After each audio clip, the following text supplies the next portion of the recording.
다녀오셨을까요? 네, 이번 강의는 자연을 사랑하고 자연을 아끼는 분들을 위한 시간이었습니다.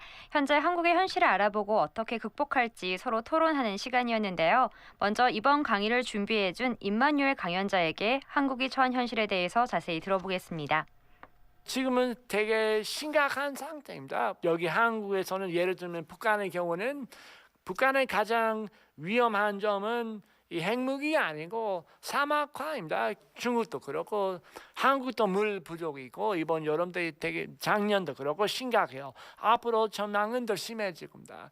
그거를 극복하기 위해서는 상당한 우리의 문화, 문명의 평안 꼭 필요하고 그는 10년이나 20년 후에 아니고 바로 오늘부터 시작해야 됩니다. 그런 의미에서는 오늘 이런 강의를 시작했고 광주는 제가 옛날부터 교류도 많았고 어떤 의미에서 한국 역사상에서 많은 민주운동부터 시작해서 광주부터 시작하는 그런 경우 많았어요. 많이 기대합니다. 네, 우리 임마누엘 교수 강연자시라고 했죠? 네, 네. 이분 소개 좀 부탁드릴까요? 네, 이런 지구 문제에 좀 관심을 갖고 활동하시는 분이고요. 동아시아의 정세와 한국학 분야에 저명하고요. 하버드 대학교에서 박사님으로 활동하고 있는 임마뉴엘 교수님이라고 보시면 됩니다. 하버드 대학 박사 출신의 교수다. 한국말도 잘하시네요, 우리말도. 네, 10년째 한국에서 살고 계시거든요. 그래요? 네, 사막화라는 게 사막이랑은 다른 개념이잖아요. 그렇죠. 사막화가 이제 오랫동안 가뭄과 인간의 과도한 개발로 숲이 사라지고 토지가 사막으로 변해가는 현상인데요. 임마누엘 교수는 북한이 겪고 있는 사막화가 핵 문제만큼이나 심각한 문제다라고 경고를 하네요. 네, 그렇습니다. 임마뉴엘 교수는 기후 변화를 안보 문제로 봐야 한다는 입장인데요. 현재 우리나라도 심각한 기후 변화를 겪고 있습니다. 하지만 여전히 환경 문제를 가볍게 생각한다고 지적을 했는데요. 그 이유는 고도 성장 속에서 생겨난 비뚤어진 인식 때문이라고 했습니다. 그 내용 자세히 들어보겠습니다. 현대 한국 사회에서 저는 매력이 있지 않습니다. 저는 차라리 전통 문화, 원래는 한국 전통 문화에 대해 연구했습니다. 유교 사상, 원래는 뭐 다산 정약용하고 연안 박지원 연구부터 시작해가지고 아주 뛰어난 전통이 있고 현대화 이런 고도 성장 지난 한 60년 동안은 한국 전통 문화 버리고 서양 특히 미국의 모방으로 한 것 분명히 그렇게 됐고 이제 와서 한계까지 다 왔습니다. 우리 환경 문제 보면 더 이상 이렇게 할 수 없고 그 다음에는 사실 우리 석유 무슨 수입하는 석유에 너무 의존 많이 하고 있고 전통 농업을 다 거의 폐지돼 버렸고 위험한 점도 있다고 봅니다.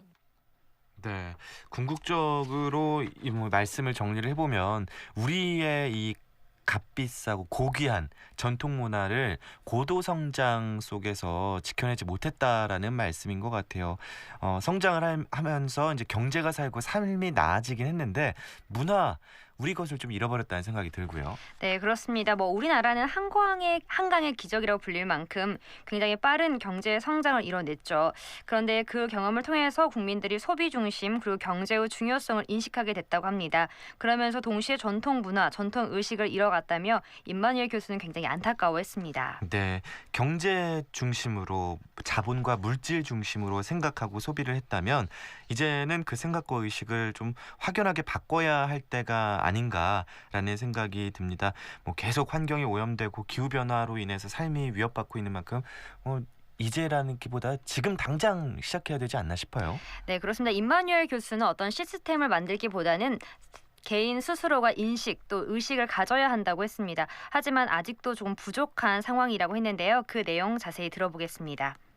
지금은 어떤 의미에서 한국 사람이 가장 준비되지 않습니다. 80년대부터는 소비 위주의 경제 발상이 강해져서 60년대, 70년대에서 그 정도 아니었어요. 사실은 산업화를 핵심했지만은 집에서는 낭비하지 않았어요. 사람이 아주 콤사하게 살았다고. 근데 지금은 낭비할수록 좋다고 생각하는 사람 많고 영역적인 만족한 생활 할 수 있는 그런 문화가 필요합니다. 약간 무형, 문명 필요하죠.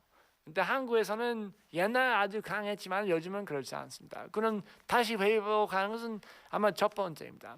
당연히 전기 자동차이나 그런 여러 가지 구체적인 기술이나 정책이 할 수 있지만 1차적인 문제입니다. 일단 의식의 변화는 핵심입니다. 그렇군요. 일단 소비 중심의 생활이 되었다. 예전에는 그렇지 않았는데 그리고 뭐 정책이든 우리의 삶이든 좀 단기적으로 보는 시각이 강해졌다라는 말씀이시겠죠. 맞습니다. 그게 좀 느껴지잖아요. 우리가 살면서도. 하지만 조선 왕조 때는 나라를 세우고 정책을 수행할 때 1년, 2년이 아니라 장기적으로 100년, 500년의 후손들의 삶과 자연을 고려했지만 지금은 6개월도 고려하지 않는 것이 현재 한반도의 현실이라고 지적했는데요. 그 이야기 자세히 들어보겠습니다. 예를 들면은 조선 왕조에서는 나라 계획했을 때는 뭐 100년 아니면 원래는 그 이성계 시작해서는 한 500년 동안의 계획으로 시작했어요. 그 당시에서 환경, 농업, 그다음에 시민 사회를 장기적으로 계획하고 실천했습니다. 근데 지금은 그렇지 않죠. 요즘은 건물을 세우면은 뭐 5년이 10년도 가지 않고 낭비도 많고 공장의 경우는 100년 후에 어떻게 되지 신경 쓰지 않은 경우 많습니다. 그때 그래서 기업의 요즘은 더 심해져서 사실 6개월 생각하는 사람 많고 그렇게 미래 없잖아요. 근데 우리는 이 지구에서는 앞으로는 1000년, 만년, 뭐 100만 년이 더 살아야 되고 그만큼 같이 있고 사람하고 환경이 조화롭게 같이 호흡할 수 있는 그런 생태를 위해서는 최선을 해야 된다. 생태적 관점으로 최선을 다해서 그쪽으로 가장 눈을 돌리고 집중해서 건물을 또 지어야 된다.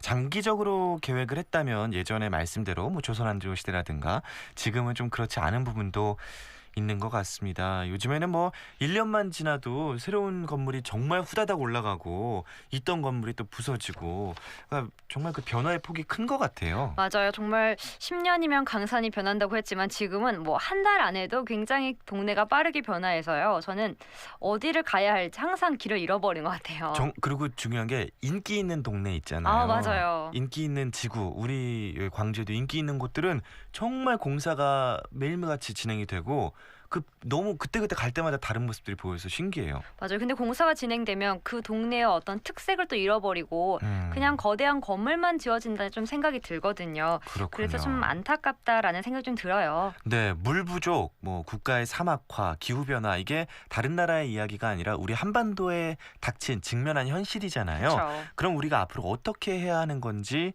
그 얘기도 좀 들려주셨나요? 네, 임마뉴엘 교수는 기후 변화에 대한 대안을 서양에 있는 것이 아니라 한국의 전통 문화, 전통 의식 안에 있다고 했습니다. 그 이야기 직접 들어보시죠.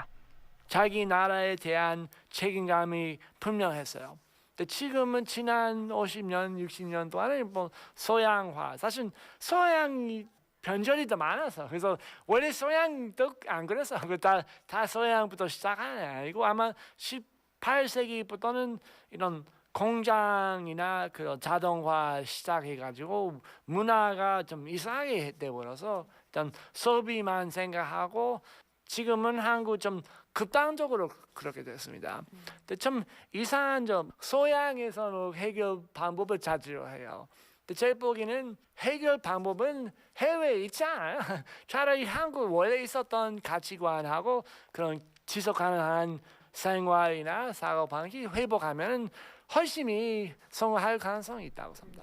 네, 우리 전통 문화 안에 그 지속 가능한 삶의 방법들 그것이 어떤 해결 방안이 될 수 있을 것이다. 우리가 보통 문제를 해결할 때 다른 나라 선진국들 해외 맞아요. 사례를 많이 참고하는데 우리 전통 문화 안에 있다라는 말씀이 참 이 서양에서 오신 교수님한테 들으니까 신기하네요.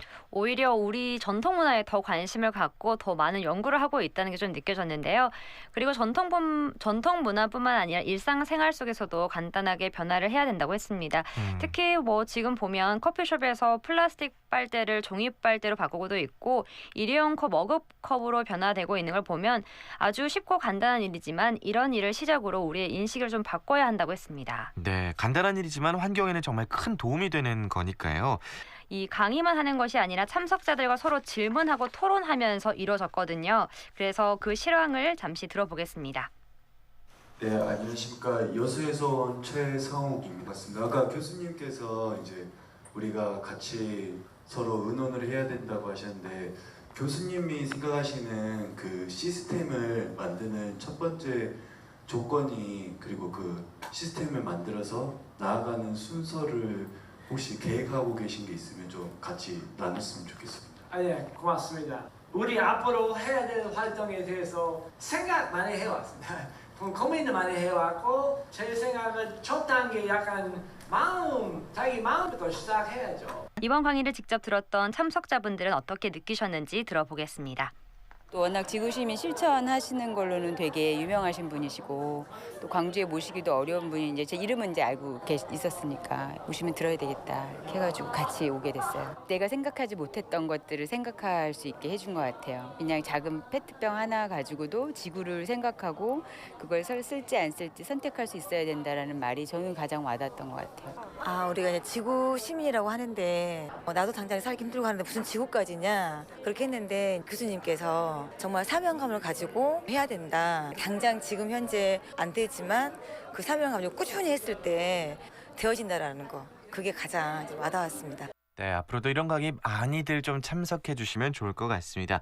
오늘도 유익한 강의 소개해 준 한아름 리포터 수고 많으셨습니다. 네, 감사합니다.